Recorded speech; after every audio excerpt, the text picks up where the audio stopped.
everyone, I thought it would be helpful to give a summary of this mental wellness basics course that we're doing, to give a recap of week 1 and a preview of week 2. So here's the opening message for the course that describes what the course is about. Welcome to Mental Wellness Basics. This course is all about you. No matter who you are or what you may be going through, this course will help you understand what you can do to support your own health and wellness and how to help and care for others. We all manage stress, emotions, and relationships differently, and we all need help sometimes to feel our best. Taking care of your mental health needs, regardless of what anyone else thinks, is the most important thing you can do.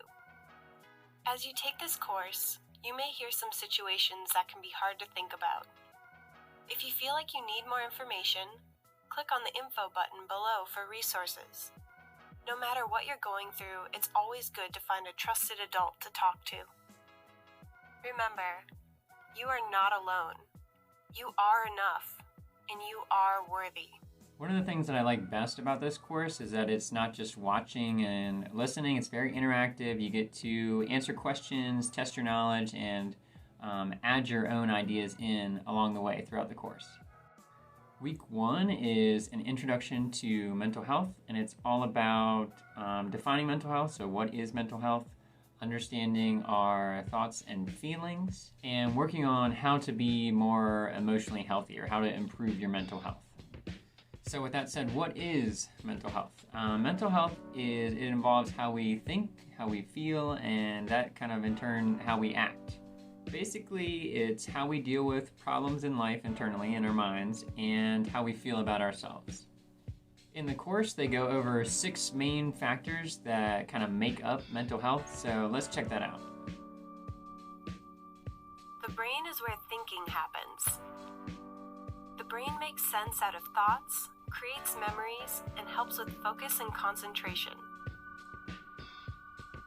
Perception is the brain's ability to make meaning of the world, using your 5 senses to smell, taste, feel, hear, and see what is happening around you. The brain controls emotions. Feelings like joy, pain, or excitement are a person's reactions to what is happening around them.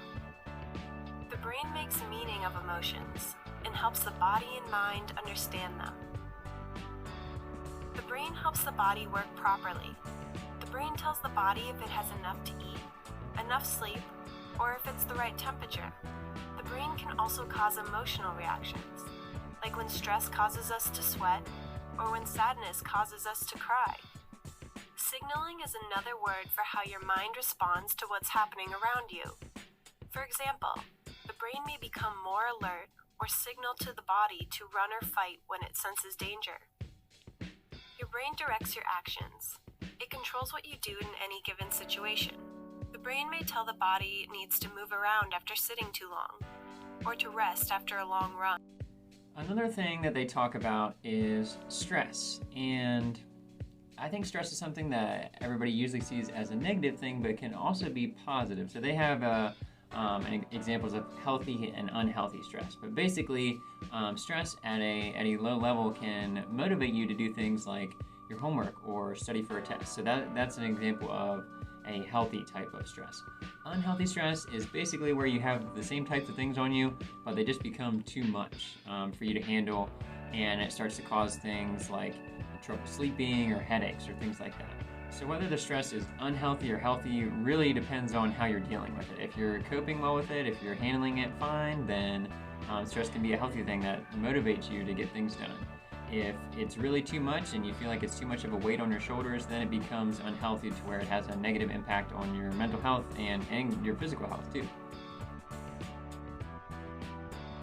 So after we have defined mental health, the next step is, we understand it. Now, how are we going to improve our mental health or become healthier in our minds? So the course then talks about ways to improve your mental health, and there's 4 key areas. Believing that good things are possible can improve your overall well-being. For example, when you believe that you deserve to be happy and that you have the ability to overcome challenges, it can help you tackle challenges with confidence. Eating a healthy and balanced diet, Staying active every day and getting plenty of sleep are just a few things that can help you deal with stress. When your body is healthy and well rested, it reduces tension and helps keep you centered and calm. One of the most important things you can do for your mental health is build meaningful connections with others. Focus on relationships that support you and allow you to be open and honest about who you are. These may be with family members, friends, or people you meet through school or community groups. Understanding your own emotions is an important step in staying healthy. If you notice that your emotions are out of sync with how you want to feel, think about how they're connected to your thoughts. Emotions can't always be controlled, but noticing what is causing them is a great first step in helping you work through them. So if you're struggling right now, those 4 key areas are a great place to start. All right, so that covers the main points for week 1, which was Introduction to Mental Health. Next week is Understanding Mental Illnesses and Disorders. So that will help you understand common mental illnesses that people might have. And you can also learn a little bit about that even if you don't have a mental illness yourself. You may have some of the symptoms that are in these mental illnesses, and so learning about them can help you deal with some of the issues or problems that you might have in your own life. So that's week 1. If you haven't checked it out yet, please feel free to check it out. There's more info than I discussed here in this video, but that was just a quick overview. I really think it's a helpful course, so if you haven't already done week 1, feel free to go and check it out, and you can go at your own pace. But if you're following along, then go ahead and start on week 2. All right, thanks for watching. Take care, guys.